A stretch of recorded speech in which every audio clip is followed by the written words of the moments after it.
Hi everyone, आप सब लोगों का कीर्ति इस किचन में बहुत बहुत स्वागत है। तो आज हम आपके साथ शेयर कर रहे हैं नान खटाई की रेसिपी। इसको हम बनाएंगे कढ़ाई में और ओटीजी में, दोनों में। और कैसे बनाएंगे तो मेरे वीडियो में बने रहिएगा। मैं आपको सबसे आसान और इंस्टेंट तरीका बताऊंगी कि आप बिल्कुल आसानी से घर में नान खटाई बिस्कुट बना सकते हैं। बच्चों को बाहर के बिस्किट खिलाने की बिल्कुल भी जरूरत नहीं पड़ेगी, क्योंकि घर में सिर्फ 15 से 20 मिनट में आप बिस्किट बना के तैयार कर सकते हैं। खाने में एकदम खस्ता कुरकुरे एकदम अच्छे से बनके तैयार हो जाएंगे। तो अगर आपको जानना है कि मैंने नान खटाई बिस्किट घर पे कैसे बनाए तो वीडियो को एंड तक देखिएगा। अगर पसंद आए तो प्लीज़ चैनल को सब्सक्राइब, लाइक, शेयर करना बिल्कुल मत भूलिएगा। तो चलते हैं अपने किचन में, बनाते हैं नान खटाई बिस्किट। नान खटाई बिस्किट बनाने के लिए सबसे पहले हम एक बड़ा सा बाउल ले लेंगे और उसमें हम डालेंगे आधा कप पिसी हुई चीनी। आप कोई कटोरी भी सेट कर सकते हैं। अगर आपके पास ये वाले कप ना हो तो आप कोई भी कटोरी से सेट कर सकते हैं। उससे आप आधा कटोरी इसमें पिसी हुई चीनी डाल सकते हैं। इसके बाद हम डाल रहे हैं आधा ही कप, जो मैंने जिस हिसाब से मैंने चीनी ली थी उतना हम ले रहे हैं देसी घी।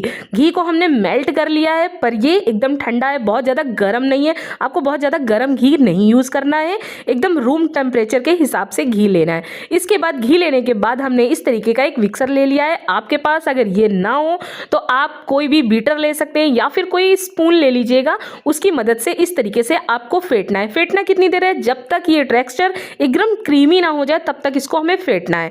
तो इसमें लगभग 5 मिनट लगेंगे या फिर 2 से 3 मिनट में। अगर आप बहुत स्पीड से कर रहे हो तो 2 से 3 मिनट में भी ये अच्छे से क्रीमी टेक्सचर तैयार हो जाएगा। तो देखिए इसका थोड़ा सा कलर भी चेंज हो गया है और ये काफ़ी क्रीमी भी हो गया है। अब हम इसके बाद इसमें कुछ चीज़ें डालेंगे जो कि आपको घर पे आसानी से मिल जाएंगी, सबके घर में मिल जाती हैं। जैसे कि हमें सबसे पहले इसमें डालना है मैदा। तो मैदा हमने 1 कप भर के मैदा लिया है। अगर आप कटोरी के हिसाब से डाल रहे हैं तो आप आधी कटोरी डालिएगा सारी चीज़ें, और हम डालेंगे इसमें 1 कटोरी भर के मैदा। तो मैदा को छान लिया है और 1/4 उसी से हमें चौथाई भाग डाल दिया है सूजी, और उसी से चौथाई भाग हमने डाल दिया है बेसन। तो देखिए ये सारी चीज़ें बस ध्यान रखिएगा। मेजरमेंट अगर आपका अच्छा होगा तो आपके जो बिस्किट हैं बहुत ही अच्छे बनेंगे। इसके बाद हम इसमें डाल रहे हैं आधी चम्मच बेकिंग पाउडर। बेकिंग सोडा नहीं डालना है, बेकिंग पाउडर डालना है। सारी चीज़ों का ध्यान रखिएगा, मेजरमेंट लिख लीजिएगा। मैं कटोरी के हिसाब से भी बता रही हूँ और मेजरमेंट कप के हिसाब से भी बता रही हूँ, जिसमें आपके जो नान खटाई बिस्किट है बहुत ही बढ़िया बनेंगे। तो सारी चीज़ें जो है मैं मेंशन कर दूंगी। इसके बाद हम इसमें डालेंगे नमक। कभी भी हम केक बनाते हैं या फिर इस तरीके से हम बिस्किट बनाते हैं तो उसमें चुटकी भर हम इसमें नमक डालते हैं, इससे बहुत ही बढ़िया आता है। और मैंने इसमें डाल दिया है चुटकी भर नमक। इसके बाद इलायची पाउडर डाल दे रहे हैं, फ्लेवर बहुत ही बढ़िया आता है। जब भी हम मार्केट के नान खटाई खाते हैं तो उसमें कोई ना कोई फ्लेवर ऐड होता है।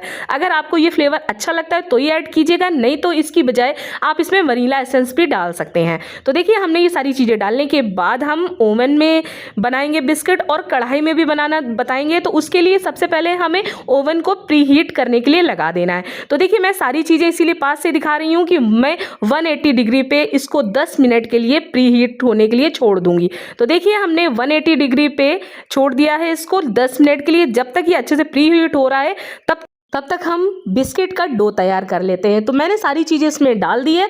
अब डालने के बाद हमें क्या करना है, इसका डो तैयार करना है। तो देखिए हल्के हाथों से इस तरीके से हमें इसका डो तैयार करना है। काफ़ी लोग ये शिकायत करते हैं या फिर कमेंट्स में लिखते हैं कि हमारा डो तैयार नहीं हुआ, इसमें हम और क्या ऐड करें। तो उसकी जगह आप, अगर ये डो इस तरीके से तैयार नहीं होता है इस मेजरमेंट से, तो आप इसमें 3 से 4 चम्मच दूध भी डाल सकते हैं। पर हाँ, 1-1 चम्मच करके डालिएगा, एक साथ मत डालिएगा। पर आप देख सकते हैं मैंने इसमें कोई भी दूध नहीं ऐड किया है, अच्छे से ये डो तैयार हो गया है। मैं इसलिए बता रही हूँ क्योंकि काफ़ी लोग कमेंट्स करते हैं कि मेरा डो तैयार नहीं हुआ है। तो मैम मैं क्या करूँ? तो उसमें आप 3 से 4 चम्मच दूध ऐड कर सकते हैं। तो देखिए डो तैयार हो गया है, मैंने आपको दिखा दिया है। इसके बाद मैंने ओटीजी की ये प्लेट ले ली है। अब हम इसमें इसको बेक करेंगे। तो आप चाहें तो ऐसे भी बेक कर सकते हैं या फिर अगर आपके पास बटर पेपर है तो रख सकते हैं। अगर काफ़ी लोगों के पास बटर पेपर नहीं होता है तो वो लोग क्या करें, उनके लिए ये एक बहुत ही अच्छी सी ट्रिक शेयर कर रही हूँ। तो उसके लिए आप कोई भी इस तरीके से कोई भी रजिस्टर का या फिर आप कोई कॉपी का पन्ना ले लीजिएगा और उसको इस तरीके से अच्छे से ग्रीस कर दीजिएगा देसी घी से, या फिर कोई कुकिंग ऑयल से ग्रीस कर सकते हैं, पर हाँ सरसों के तेल से ग्रीस मत कीजिएगा, फ्लेवर बहुत ही खराब आएगा। तो देखिए मैंने इस तरीके से देसी घी को मेल्ट कर लिया था और ब्रश की मदद से अच्छे से इसको लगा दिया है। तो देखिए हमारा घर पे ही बटर पेपर बनके तैयार हो गया। इसके बाद जो हमने डो तैयार किया था बिस्किट वाला, तो हम छोटी छोटी सी नींबू की बॉल जैसी होती है वैसे एक छोटी छोटी सी बॉल ले ली है और इसको इस तरीके से एक पेड़ा बना लिया है। हाँ, और इस पेड़े को हमें थोड़ी थोड़ी दूर पे रखना है, बहुत ज़्यादा पास नहीं रखना है, क्योंकि हमने इसमें बेकिंग पाउडर का यूज़ किया है तो ये बिस्किट थोड़े से फूलेंगे।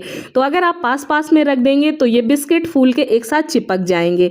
तो देखिए इस तरीके से मैं थोड़े से ऐसे जैसे बिस्किट होते हैं वैसे ही मैंने बिस्किट इस तरीके से पेड़े के रूप में बना दिए। इसके बाद जैसे कि मार्केट में मिलते हैं ऊपर से थोड़ा सा पिस्ता लगा होता है, तो उसी तरीके से हम इसमें ऊपर से थोड़ा सा पिस्ता गार्निश कर दे रहे हैं। इससे बिल्कुल आपको ऐसा लगेगा जैसे आप मार्केट के नान खटाई खा रहे हैं। तो देखिए इस तरीके से हमने जितने भी बिस्किट हैं उसमें ऊपर से थोड़ा सा पिस्ता लगा दिया है। हाँ, पिस्ता लगाने के बाद थोड़ा सा इसको दबा दीजिएगा हल्के हाथ से, इससे क्या होगा ये निकलेंगे नहीं, क्योंकि काफ़ी लोग ऐसे रख देते हैं तो प्री हीट होने के बाद ये जो पिस्ता है वो निकल जाता है, जो बिस्किट एकदम सिंपल सा रह जाता है। तो देखिए मैंने पिस्ता लगा दिया और इसको थोड़ा सा दबा दिया है। इसके बाद हमारा जो OTG है वो प्री हीट हो गया है और उसमें हम ये ट्रे सेट कर दे रहे हैं। अब हमें कितनी देर के लिए करना है, इसको हमें करना है 20 मिनट के लिए। तो देखिए 180 डिग्री पे हमें 20 मिनट के लिए प्री हीट होने के लिए रख देना है। 20 मिनट बाद हम चेक करेंगे कि हमारे जो बिस्किट है वो बनके तैयार हो गए। थोड़ी देर बाद हम आपको रिजल्ट दिखाते हैं कि देखिए लगभग 5 मिनट हुए हैं तो ये फूलने लगे हैं। इसके बाद हम बनाएंगे कढ़ाई में। कढ़ाई में बनाने के लिए हमने एक सिंपल सी प्लेट ले ली है और उसको देसी घी से इस तरीके से ग्रीस कर लिया है। आप चाहें इसमें भी बटर पेपर लगा सकते हैं या फिर ऐसे भी कर सकते हैं, मैंने दोनों तरीके बताए हैं आपको। इसके बाद हमने इस तरीके से छोटे छोटे से पेड़े बना लिए हैं डो से और ऊपर से थोड़ा सा पिस्ता लगा दिया है। बस मैंने इसमें गलती क्या कर दी है वो भी मैं बताऊंगी, जो गलती आप ना करें इसीलिए मैं बता रही हूँ कि मैंने जो पेड़े हैं बीच वाले उसको थोड़ा सा पास पास में कर दिया है, जिसकी वजह से जो बिस्किट हैं बनने के बाद एक साथ बीच वाले बिस्किट चिपक गए। तो ये गलती आप मत करिएगा, इसीलिए मैं बता रही हूँ। इसके बाद मैंने कढ़ाई रख दी थी लगभग 10 मिनट के लिए हाई फ्लेम पे। इसमें मैंने ये घर का नमक जो बेसिक सा नमक आता है वो डाल दिया था, ऊपर से एक स्टैंड रख दिया था या फिर आपके पास कोई कटोरी है वो रख सकते हैं, और ये प्लेट रख दी है। इसके बाद गैस का फ्लेम हमने कर दिया है मीडियम टू हाई और इसको लगभग 20 मिनट बाद हम चेक करेंगे। तब तक हमारे OTG के जो बिस्किट हैं वो बनके तैयार हो गए हैं। ये देख सकते हैं कितने फूल गए हैं और एकदम बढ़िया से तैयार हो गए हैं। तो देखिए जैसे ये इसकी लाइट ऑफ हुई है इसके बाद हम इसको निकाल लेंगे। तो ये देखिए हमारे नान कढ़ाई बिस्किट बनके तैयार हो गए। हाँ जी, पर एक ट्रिक का ध्यान रखिएगा, आपको गरम गरम इसको छूना नहीं है। अगर आपने गरम गरम में इसको छुआ ना तो ये बिस्किट टूट जाएंगे क्योंकि काफ़ी सॉफ्ट होते हैं। तो देखिए बिस्किट जब तक ठंडे हो रहे हैं तब तक हम कढ़ाई वाले बिस्किट भी चेक कर लेते हैं कि कढ़ाई वाले बिस्किट हमारे बन गए हैं कि नहीं। तो देखिए कढ़ाई वाले बिस्किट भी बन गए हैं, गैस का फ्लेम हमने ऑफ कर दिया है और जो बीच वाले बिस्किट हैं वो देख सकते हैं आप खुद ही, वो थोड़े से चिपक गए। तो प्लीज़ फ्रेंड्स इस चीज़ का ध्यान रखेंगे तो आपके बिस्किट बहुत ही बढ़िया बनेंगे अगर थोड़ा थोड़ा बिस्किट में गैप होगा। तो देखिए ये वाले बिस्किट हैं जो बन के तैयार हो गए हैं और ठंडे भी हो गए हैं। तो इसको हम तोड़ के भी दिखाएंगे और बहुत ही मज़ेदार बने हैं, जैसे कि हम मार्केट से लाते हैं नान खटाई बिल्कुल वैसे एकदम सोने सोने टेक्सचर इसका आया है, क्योंकि हमने इसमें खस्ता होने के लिए थोड़ा सा सूजी का भी यूज़ किया है और थोड़ा सा हमने बेसन का भी यूज़ किया है। बेसन का यूज़ करने से क्या होगा, थोड़ा सा गोल्डन टेक्सचर आएगा और सोंधा सोंधा फ्लेवर आएगा। तो देखिए पीछे से ये अच्छे से गोल्डन हो गए हैं। ये हैं हमारे कढ़ाई वाले और दूसरे वाले हैं हमारे OTG वाले। मैंने दोनों तरीके आपको दिखाए हैं और एकदम बढ़िया खस्ता करारा सा बन के तैयार हो गया है। तो आप इसको चाय के साथ खाएं या फिर ऐसे ही खाएं, बहुत ही मज़ेदार बन जाते हैं। बच्चों को मार्केट के बिल्कुल मत दीजिएगा क्योंकि मार्केट में बहुत ही मिलावट से बनते हैं। आप घर पे देसी घी से बना के बच्चों को दीजिए, बहुत ही हेल्दी होते हैं, बहुत ही टेस्टी होते हैं। तो देखिए ये बनके तैयार हो गए। आप इसको 1 कप इस तरीके से, जैसे जिस मेजरमेंट से मैंने बताया है उस तरीके से मैंने कितने सारे बिस्किट बना लिए, बहुत सारे बिस्किट बना लिए। और देखिए इतने सारे बिस्किट बन गए हैं। तो आप एक बार बना के रख लीजिए, बच्चों को यही दीजिए सुबह शाम दोपहर, जब भी बिस्किट बच्चे मांगे तो इस तरीके से बना के दीजिए, चाय के साथ एंजॉय कीजिए। अगर मेरी रेसिपी अगर आपको थोड़ी सी भी अच्छी लगी तो प्लीज़ चैनल को सब्सक्राइब लाइक शेयर करना बिल्कुल मत भूलिएगा। अगर आपको कोई भी चीज़ ना समझ में आई तो प्लीज़ कमेंट्स में जरूर बताइएगा, मैं सारी चीजें आपको बता दूंगी। तो मिलते हैं अगली रेसिपी के साथ, तब तक के लिए bye bye, take care, thank you.